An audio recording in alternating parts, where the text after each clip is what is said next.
Jungle.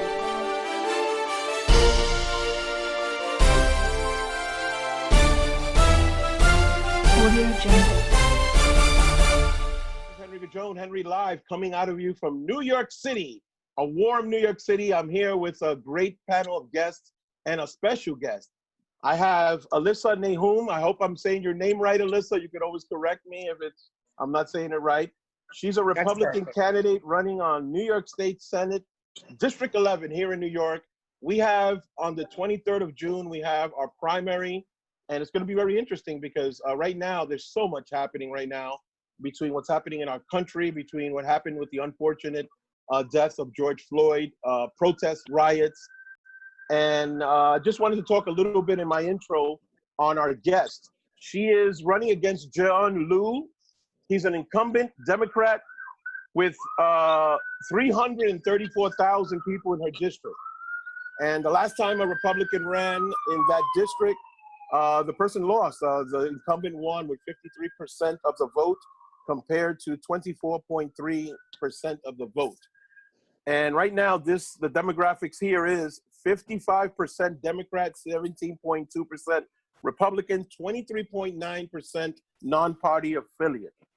And the demographics is 38% white, 3% African-American, 16% Hispanic, 39% Asian, which you're going to find that very interesting, guys. In New York, you don't have a lot of districts that have such a high Asian population, which they're great folks. Nahoum for coming on in her busy schedule to say she's a Republican. And look at there. She did interviews with me, which is great. We have done interviews together. We have been in this fight here in New York.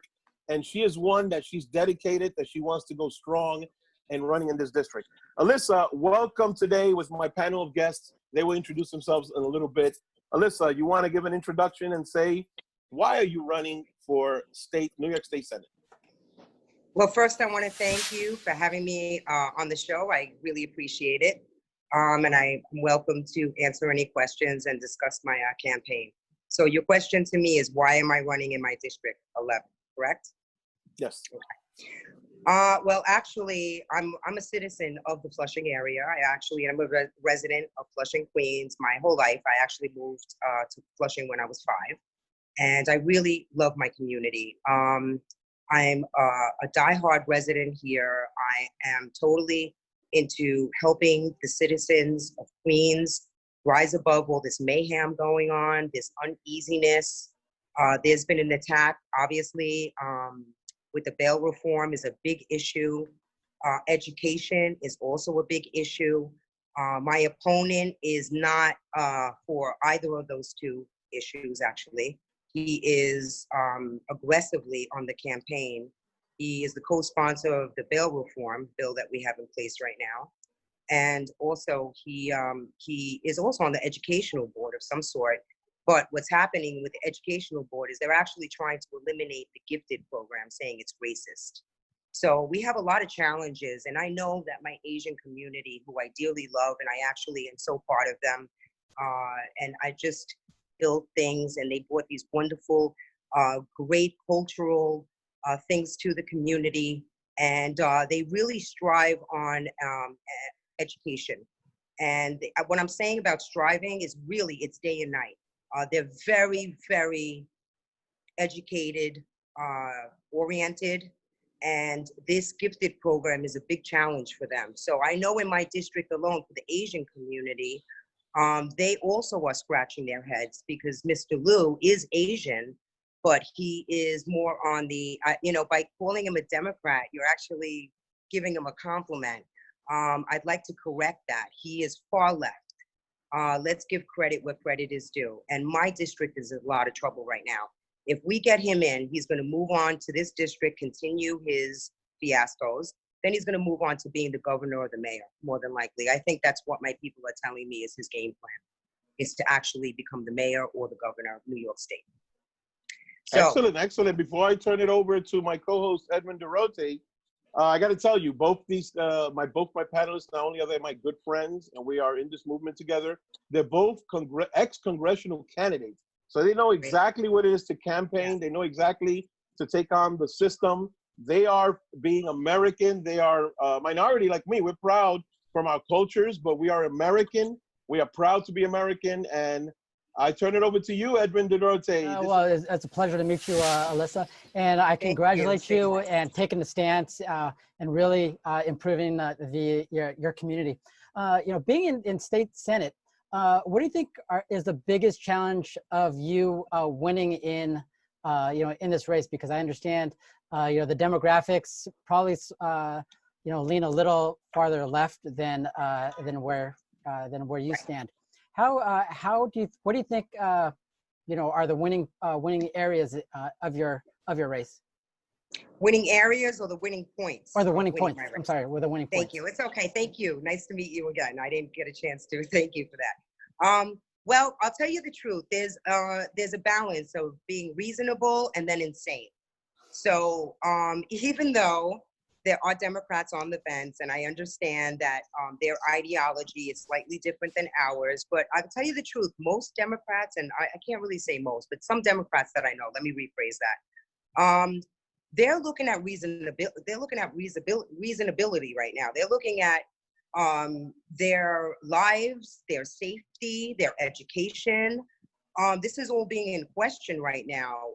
They're trying to dismantle our system, if I can just put it that simply. And I think that the Democrats that are on the fence need to do a little homework, look up my opponent, which is Mr. Liu, look me up, and get the right information, and then make an executive decision. I'm 100% for the people. I have no vested interest. I'm just an average woman married with 2 kids and 2 children. I'm sorry, married woman with 2 children. You edit that out. But I just feel that it's visual. You're seeing the results of poor leadership, poor choices, poor voting methods. I mean, this is the results. This is not the symptom. These are the results of what happened before. So I'm giving my district the opportunity to let them know that I'm running with a full heart, with an open heart, and also with this caringness that I have, this compelling passion that I have for my people, and no vested interest, but just to make sure our community is safe, make sure that the gifted program is still safe, and that's it. There's just for me to run. I just got fed up of seeing this horrific. It's like watching a slow car crash. Right. The last few decades impact your community negatively, and if so, oh, absolutely. Community members understand that? Well, the answer is yes and no. I don't know if they fully understand it because the media hides a lot of information, but I got to tell you, my plan is to do outreach to all 336,000? Right, great. Sorry about that. 336,000 of my, of the residents that live in this district. They need to know. They need to know what they've signed up for. So my campaign is going to be a lot of outreach, a lot of events. I already contacted the 109th precinct, and they are more than happy to escort me or anything that I need, which is amazing. I let them know. I went there and let them know I'm my heart feels for them and I'm supporting them. And they were very grateful and thankful. And then I'm going to move on to the 111th precinct, which is going to take on the Bayside area. I also will be doing rallies and organized events at parks, local parks. I've been trying to coordinate that too to see what type of permits. Right now we're still in COVID, so I'm kind of a horse on the sidelines, but we do have plans to get out there quite a bit. And of course, some media, selective media, I'm available. Great. Any questions for you, Dr. Annette, or from you, Dr. Annette Tiejiero? Absolutely. Well, first of all, congratulations and condolences. I know how tough your race is. Yes. So, Elisa, your district is actually about half the size of a congressional district. So that's a mighty big group of people that you've got there. That's correct. Typical New York. Yes. I know. High density, right? Yes. Kind of like a horseshoe. It goes all the way around. It's kind of like goes like this. Yeah, it's quite a lot of people. Yes. So when you're out there, because of COVID-19, it kind of gives the incumbent a little bit of a kind of an edge since he's already wearing the title. it must be a bit of a challenge with COVID-19 to be out and about and safe. Well, I'm doing everything, of course, with safety. So when I'm in front of, let's say, a supermarket and I'm giving out flyers or I'm talking to people, I have a mask on and I'm 6 feet apart from them. So, you know, I'm doing the best I can under the circumstances. Once we open up, we have fundraisers that are going to be going into play, and I've got plenty of things going on. I'm just respecting the law, and I'm doing everything just the way it should be. So to keep everybody safe until we know this virus is away. So the other part of this is the changes that are happening right now with our police force. Terrible. As a state senator, you will be looking at funding the police department in New York. Absolutely. So Absolutely. this talk about defunding and changing the laws, even on a congressional level, we're seeing some changes that way. Your thoughts? Well, my thoughts are that I'm going to go in and I'm going to be on any type of bill, and I'll be rallying and doing whatever I can as a senator to make sure that our police department is not defunded. And I will be working also on repealing the bail reform. There's many, many people right behind me that are very upset. I mean, we don't have anybody in prisons anymore here in New York. They cleaned out. Rikers, I think, has less than 900. I'll have to check on that number. But there's no prisons, and we're unsafe. And if you attack the police, then what's the game plan? How are you going to protect yourself? You can't even carry in New York, really. I mean, I don't call that a gun permit because you'll never get the license. So it's kind of fake, you know what I mean?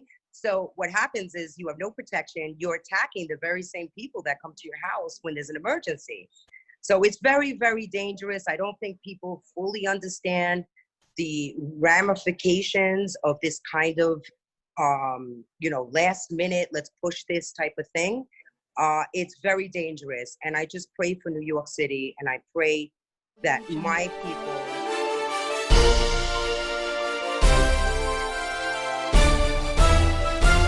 Audio Jungle.